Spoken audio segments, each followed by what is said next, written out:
இந்த இடத்த விட்டு போக சொல்றாங்க. என்னன்னு தெரியல எங்களுக்கு. என்ன பண்ணு ரயில் இடம் காலி பண்ணுன்றாங்க. வல்லவரனா குழந்தைங்களுக்கு தெரியும். எதனால தெரியும்? இந்த சந்தியால தான் தெரியும். நான் வந்து சைதாப்பேட்டையில இருந்து வரேன். எனக்கு ட்ரெயினை பிடிச்சேன்னா கரெக்டா இங்க ஒரு 6 ஸ்டாப்பிங் தான். இறங்கணும் திரும்ப நான் எடுத்துட்டு திரும்ப சைதாப்பேட்டைக்கு போயிடுவேன். அது மாதிரி ஆஃப்டர்லாம் ஸ்கூல்ல இறங்கினா சந்தையில வந்து கட்டடிச்சு சுத்தத்துக்கு இது கொஞ்சம் கட்டாரு. வேற இடம் போனா இந்த அளவுக்கு கிடைக்குமான்னு தெரியாது, கூட்டமும் வருமானு தெரியாது. திடீர்னு ஒரு படுத்துட்டோம்னா ஒரு மாத்திரை மருந்து கிடையாது. நம்ம மார்க்கெட்ல வியாபாரம் பண்ணா எல்லாம் உண்டு, இங்க அது கிடையாது. எங்களுக்கு இங்கதான் சந்தை வைக்கணுங்க சார், அங்கெல்லாம் வாண்டாங்க சார், இங்கே வைங்க. இதனால அரசாங்கத்துக்கு தான் கெட்ட பேர். இப்ப நடக்கிற அரசாங்கத்துக்கும் முதலமைச்சருக்கு தான் கெட்ட பேர் ஆகும். அதே மாதிரி சந்தை எங்க மாறி இருக்குன்னு அவங்க தேடி கண்டுபிடிச்சி போய் சேர்ற வரைக்கும் ரொம்ப கஷ்டம். ஒரு வருஷம் 2 வருஷம் வியாபாரம் இருக்காது. சார் ஆணையர்களுக்கு வணக்கம். பல்லாவரம் வெள்ளிக்கிழமை சந்தையில இருக்கும். பெருங்குளத்து பக்கத்துல வந்து சந்தை மாறுதுன்னு சொல்லியிருக்காங்க. இந்த சந்தை பாத்தீங்கன்னா பல ஆண்டுகளா இங்கே நடந்து வருது. அதனால வியாபாரிகளும் பொதுமக்களும் இங்க வந்து பழகிட்டாங்க. ரயில்வே ஸ்டேஷன் பக்கத்துல இருக்கிறதுனால வந்து பொதுமக்களுக்கு ரொம்ப சௌரியமா இருக்கு. வியாபாரிகளும் வந்து அவங்க ஜாமான் எடுத்துட்டு வர ரொம்ப சௌரியமா இருக்கு. இங்க பாத்தீங்கன்னா வந்து முக்கால்வாசி சென்னையில் இருக்காங்க, யாருமே வந்து கடை போடல. முக்கால்வாசி விழுப்புரம், திண்டிவனம் இந்த மாதிரி வெளியூருக்காரங்கன்னா வந்து வெள்ளிக்கிழமைக்கு மட்டும் வந்து சந்தை போட்டுட்டு கிளம்பிடுவாங்க அன்னைக்கு. ஸோ அதை பற்றி இங்கே கடை போடுறவங்க கிட்ட, வியாபாரி கிட்ட, பொதுமக்கள் கிட்ட நம்ம கேட்போம். இங்கேருந்து வந்து பெருங்குளத்திற்கு சந்தை மாறினா அவங்க எந்த அளவு வந்து சௌரியமாக இருக்கும், எந்த அளவு கஷ்டமாக இருக்கும் அவங்களுக்கு, அதை பற்றின முழு விவரம் இந்த வீடியோவில் பார்ப்போம். பல்லாவரம் சந்தை இங்கேருந்து வேறு இடத்துக்கு மாத்திரேன்னு சொல்கிறாங்க. ஸோ அது நினைக்கிறீங்க அவங்க எவ்வளோ சௌரியமாக இருக்கீங்க, மாற்றினா எவ்வளோ கஷ்டமாக இருக்கும் உங்களுக்கு? ரொம்ப கஷ்டமா இருக்கும். 10 வருஷமா கடை போட்டுன்னு வரோம். ஏதோ வருமானம் வருதுன்னு போட்டுன்னு வரோம். நாங்களே அப்பா தொழில் வந்து எடுத்து பண்ணிக்கிறோம். இப்போ இந்த இடத்த விட்டு போக சொல்றாங்க. என்னன்னு தெரியல எங்களுக்கு. என்ன பண்ணு ரயில் இடம் காலி பண்ணுன்றாங்க. அது ரொம்ப எங்களுக்கு ரொம்ப மன வச்சலாகுது. டைம் சொன்னாங்களா இந்த நாளுக்குள்ள காலி பண்ணுவோம்? எப்போனா காலி பண்ண சொல்லி தான் சொல்லுவாங்க. எப்போ நான் வாரத்தில் வரல கடை போடுறோம், காசு தரோம், ரொம்ப கஷ்டமாகுது. கேட்டா சென்ட்ரல் கவர்மெண்ட் அப்படின்றாங்க. சென்ட்ரல் கவர்மெண்ட் காலி பண்ணி தான் ஆகணும். நாங்கள் ஏற்கனவே இந்த தொட்டு எந்த இடத்துக்கு போய் எங்களுக்கு தெரியல. ஆனால் ரொம்ப வருஷமா இங்கே நடக்குது. ஆமா, ரொம்ப வருஷமா தான் இருக்குது. இங்க ஒரு 25 வருஷமா சந்தை எடுக்குது. நாங்க ஒரு 10 வருஷமா தான் கடை போட்டு போறோம். அதனால என்ன சொல்றேன், இது ஸ்டேட் கவர்மெண்ட் முடிவு பண்ணி இது ஒரு அழகா தொழில் வரும். இங்கேருந்து வரல, எல்லாம் ஊர்ல இருந்து விழுப்புரம், காஞ்சிபுரம் அப்படின்னு தான் வந்து சம்பாதிக்கிறாங்களே. இங்க யாரு மெட்ராஸ்ல ஒருத்தர் படிக்கல, எல்லாமே அங்கிருந்து வராங்க. இந்த ஒரு வெள்ளிக்கிழமை சந்தை தான் எல்லாம் சம்பாதி வராங்களே. இது வந்து மோர் மார்க்கெட் மாதிரி இது இடம். மோர் மார்க்கெட் எப்பவுமே கிடைக்கும், இது வெள்ளிக்கிழமை மட்டும் தான் கிடைக்கும். இது வந்து நம்ம ஸ்டேட் கவர்மெண்ட் எடுத்து என்ன ஒரு நடவடிக்கை எடுக்கணும். இதுதான் ஒரு எங்களோட கோரிக்கை. வியாபாரி கோரிக்கை என்னன்னா இதுதான். நீங்க இந்த இடத்த எடுத்து விட்டு இந்த மாதிரி பேட்டி கொடுத்து எங்களுக்கு வாழ்வாதாரம் நீங்க தான் வந்து பண்ணணும். வல்லவரனா குழந்தைங்களுக்கு தெரியும். எதனால தெரியும்? இந்த சந்தியால தான் தெரியும். இல்ல இதுனா நாங்க இங்க இருந்து கிட்ட ரயில்வே ஸ்டேஷன் பக்கத்துல இறங்கி இங்க கிட்ட வந்துடுறோம். தேவையான பொருட்கள்லாம் வாங்கிக்கிறோம். இதுவே தூரம் போயிடுச்சுன்னா நாங்க வந்து வாங்க முடியாது. சின்ன சின்ன பொருட்கள்ல இருந்து ரேட்டு கம்மியா எல்லாமே இங்க கிடைக்குது. இதுவே தூரம் போயிடுச்சு அப்படின்னா நாங்கெல்லாம் அங்க இருந்து இங்க வர முடியாது. அதனால இது வந்து மாத்திரத்தை பத்தி கொஞ்சம் கஷ்டமா இருக்கு. மோஸ்ட்லி இங்க இருக்கிறவங்களுக்கே அது பாதி தூரம் தான். இதுவே இன்னும் தாண்டி போச்சுன்னா அப்ப எப்படி வியாபாரமும் சரி, வாங்குறவங்களையும் அதை அக்செப்ட் பண்ணிக்க முடியாது. இது ரயில்வே ஸ்டேஷன் எதா இருந்தாலும் வாங்கி கூட நாங்க ட்ரெயின்ல எடுத்துட்டு போறதுக்கோ இதுக்கோ ஈஸியா இருக்கு. இன்னும் தாண்டி எல்லாம் விட்டாங்கன்னா ஒண்ணுமே பண்ண முடியாது. சில பேர் குழந்தையெல்லாம் கூப்பிட்டு வராங்க. எதுக்குன்னா இதெல்லாம் கொஞ்சம் ஈஸியா இருக்கு, சுத்தி காட்டுற மாதிரி அது மாதிரிலாம். ஆனா இதையும் இவங்க தூக்கிட்டாங்கன்னா எப்படின்னு தெரியல. நான் வந்து சைதாப்பேட்டையில இருந்து வரேன்.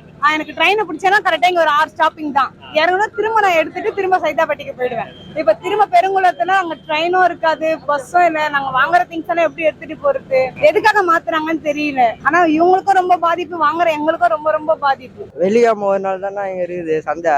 இவ்வளவு வெயில் அடிக்குது, ஆனாலும் உட்காந்து வியாபாரம் பண்றாங்கன்னா ஒரு ஏழைனா வந்து இங்கதான் வாங்கணும். பணக்காரங்கலாம் வெளியதான் வாங்கணும், இங்கதான் வந்து வாங்குவாங்க. ஆனா அவங்க சொல்ற ரேட்டு வாங்கிட்டு போயிடுவாங்க. ஆனா ஏன்னா எப்படி கம்மி ரேட்ல தானே வாங்க நினைப்பாங்க.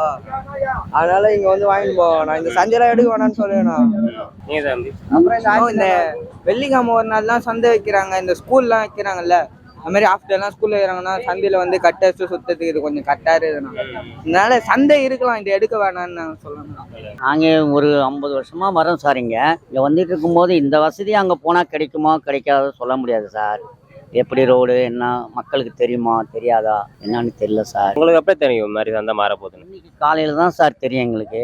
ஒருத்தர் சொன்னார், வியாபாரி சொன்னார், இந்த மாதிரி மாறப்போகுது, பெருங்குளத்தூர் போகுதுன்னு சொன்னார் சார். அதனால் அந்த சாத்தியம் படாது சார். இங்கேருந்து உள்ள சாத்தியம் அங்கே வராது சார். அதெல்லாம் புதுசாக வந்து இனிமேல் தேடி அங்கே வந்து இங்கே சார் இடம் வசதி மாதிரி கிடைக்குமாங்க?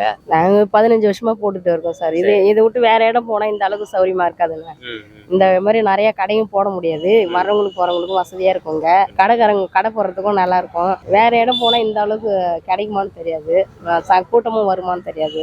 இங்க ஒரு 15 வருஷமா நாங்க நல்லா வியாபாரம் பண்ணிட்டு நல்லா இருக்குது எங்களுக்கு. இங்க பரவாயில்ல, இங்க இருந்தா கொஞ்சம் நல்லா இருக்கும். இங்க போட்டுதா 4 பக்கம் ஜனம் வரும், வியாபாரம் ஆகும். எங்களுக்கு ட்ரெயின் வசதி, அப்புறம் ஆட்டோ வசதி, மக்கள் நடமாட்டம் நல்லா வந்து எங்களுக்கு வியாபாரம் இங்கதான். இந்த இடம் விட்டு மாறினா எங்களுக்கு வியாபாரம் கிடையாது. நீங்க எத்தனை வருஷமா கடை போட்டிருக்கீங்க இங்க?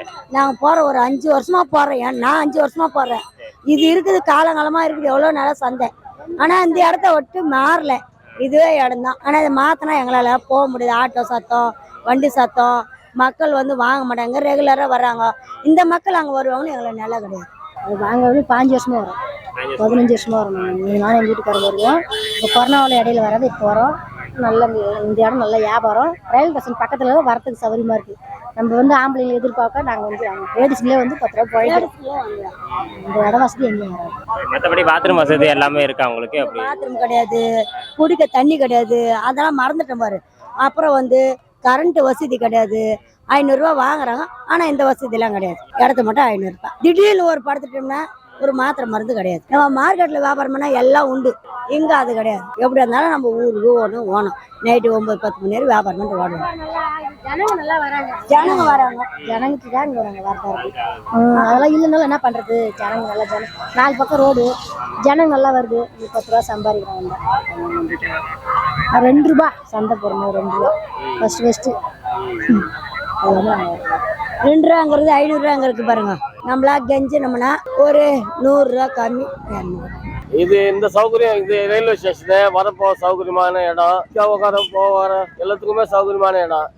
பெருங்கல்தூர்லாம் இவ்வளவு சௌகரியமா இருக்காது. அதனாலதான் இதுதான் எங்களுக்கு சௌகரியம். எங்களுக்கு எங்க தாங்க சௌகரியம். பல்லாவரம் தான் எங்களுக்கு ரொம்ப ஜாலியா இருக்கும். நாங்க அங்க பெருங்காலத்தூர்லாம் சுத்தப்படாதுங்க. இதான் எங்களுக்கு ரொம்ப கஷ்டம் இல்லாத இடம். நாங்க இங்கதான் வரப்போவே இருக்கணும். அங்கெல்லாம் வாண்டாங்க சார், இங்கே வைங்க. இந்த வசதி போல எங்குமே வராது. வேற இடம் மாத்தினா இந்த மாதிரி எவ்வளவு ஃப்ரீயா மக்கள் வந்து வாங்கிட்டு போற இடம், அது போல வேற இடம் போனா எல்லாமே கஷ்டமாயிடும். இது எவ்வளவு ஃப்ரீயா இருக்குது. வேற இடம்னா எங்க சின்ன இடமா போட்டுருவாங்க, சந்தைமே கம்மி ஆயிடும். அதெல்லாம் வந்து ஃப்ரீயா இருக்க இடம் இதான், மக்கள் வாங்குற கூட இடமே தான். எனக்கு தெரிஞ்சு இதான் பெஸ்ட், இதான் நல்லா இருக்குது. நீங்க எங்க இருந்து வரீங்க? நீங்க? நாங்க காஞ்சிபுரத்துல இருந்து வரோம். ட்ரெயின்ல வந்து இறங்கிடுறீங்க? ஆமா, கார் வச்சிருக்கோம், கார்லயே வரும், ட்ரெயின்லயே வருவோம். நம்ம எல்லாத்துக்கும் வசதியா எங்க இருக்குது. அது நாத்துனாக்கா பொழப்பு கட்டு போயிடும், எல்லாரும் தொழில் கட்டு போயிடும். வியாபாரி பண்ணுறோம், நாங்க வேப்பத்தெல்லாம் சாப்பிட்றோம், நாங்க பிள்ளை வீட்டுலாம் சாப்பிடுது. இது எடுத்துட்டாங்கன்னா எங்களுக்கு ரொம்ப கஷ்டம். எங்களுக்கு. நீங்க எத்தனை கடை போட்டிருக்கீங்க இங்க? நாங்க ஒரு 2 வருஷமா போட்டு வரோம். இளைஞர்களுக்கும் நல்லா வியாபாரம் ஆகுது. வியாபாரம் நடக்குது, வாரத்தில் ஒரு நாள் சம்பாதிக்கிறோம், நல்லபடியா இருக்கிறோம். நாங்க மட்டும் இல்ல, எல்லா வியாபாரியுமே ஒரு நாள் வருமானம் தான் எங்களுக்கு. அதை வச்சு நாங்க வந்து குடும்பம் பண்றோம். இது எடுத்துட்டாங்க ரொம்ப கஷ்டம் எங்களுக்கு. எல்லா வியாபாரியும் மனசு கஷ்டப்படுறாங்க. சந்தைன்றது வந்து ஒரு முக்கியமான ஒரு இடம். இந்த முக்கியமான இடம் ஏழைங்க எவ்வளவு பேர் வாழ்றாங்க. இதை போய் இந்த அரசாங்கம் வந்து மாத்தணும்னு நினைச்சா சரி வருமா? சரி வராது. இப்ப கடைங்கள போறோம், ஒரு பீரோடைய விலை எவ்வளவுன்னு கேட்டா 15,000 ரூபாய் சொல்றான். ஒரு ஏழை வாங்க முடியல. இங்க வராங்க, அவங்க மனசுக்கு ஏத்த மாதிரி கேட்பாங்க. 10,000 பொருளை கூட 3,000 கூட 4,000 கூட 5,000 கொடுப்பாங்க. நான் மன இறங்கி கொடுத்துருவோம். அதான் அவங்களால முடியும். இது அது போல இடம். இது நீங்க பாத்தீங்கன்னா ஒரு லட்சக்கணக்கான மக்கள் வாழ்றாங்க இந்த சந்தையை நம்பி. இதை போய் மாத்தத்துக்கு பிளான் போட்டா என்னங்க பிரயோஜனம்? இதனால அரசாங்கத்துக்கு தான் கெட்ட பேர். இப்ப நடக்கிற அரசாங்கத்துக்கும் முதலமைச்சருக்கு தான் கெட்ட பேர் ஆகும். எங்க இருந்து வரீங்க? எம்கே மாசத்துல ஒரு 2-3 வாட்டி போய் வருவேன். சந்தை இங்க இருந்து மாற போகுதுன்னு சொல்றாங்க. அதை பத்தி நினைக்கிறீங்க நீங்க? மாறினா உங்களுக்கு எவ்வளவு சௌகரியமா இருக்குமா இல்ல கஷ்டமா இருக்குமா? எங்க மாற போகுதுன்னு தெரியல, சொல்லிட்டு தான் இருக்காங்க 2 வருஷமா. அது எப்போ ஆக போகுதுன்னு தெரியல. பட் இந்த இடத்த விட்டு வேற எங்கேயாவது கொஞ்சம் லாங்ல போனாங்கன்னா எல்லாத்துக்குமே ரொம்ப சிரமம். இது வந்து ட்ரெயின், உங்களுக்கு மெட்ரோ எல்லாத்துக்குமே கிட்டே இருக்கனால மக்கள் அதிகமா வராங்க போறாங்க. மக்களுக்கும் பயன்பாடா இருக்கு. இதனால ஒரு 1000-2000 வியாபாரிங்க பொழைச்சிக்கிட்டு இருக்காங்க. இது மாறிச்சுன்னா அந்த அளவுக்கு வியாபாரம் இருக்குமா? கஸ்டமர் தேடி வருவாங்களா? இந்த சந்தை இதே மாதிரி கண்டினியூ ஆக மாட்டதே தெரியல. மாறி இருக்குன்னு மக்கள்கிட்ட ரீச் ஆகிறதுக்கே கிட்டத்தட்ட 1 வருஷம் ஆயிடும். அது வரைக்கும் வியாபாரிகளுக்கு கஷ்டம் தான். அதே மாதிரி சந்தை எங்க மாறி இருக்குன்னு அவங்க தேடி கண்டுபிடிச்சி போய் சேர்ற வரைக்கும் ரொம்ப கஷ்டம் தான். 1 வருஷம் 2 வருஷம் வியாபாரம் இருக்காது. எப்படி சொல்றது? ஒரு பொருள் நம்ம வாங்க போறோம், ஒரு பீரோ ஒரு 10,000 வாங்க போறோம், சந்தைக்கு வந்தா ஒரு 3,000 3,500 வாங்கிட்டு போறோம். இந்த மாதிரி எல்லா பொருளும் கம்மியா கிடைக்குதுன்னா மக்கள் தேடி வராங்க. இது போன்ற பல்வேறு செய்திகள், நிகழ்ச்சிகளை தெரிந்து கொள்ள மிஸ்டர் ஆணையர் சேனலை சப்ஸ்கிரைப் பண்ணுங்க, ஷேர் பண்ணுங்க, கமெண்ட் பண்ணுங்க. நன்றி.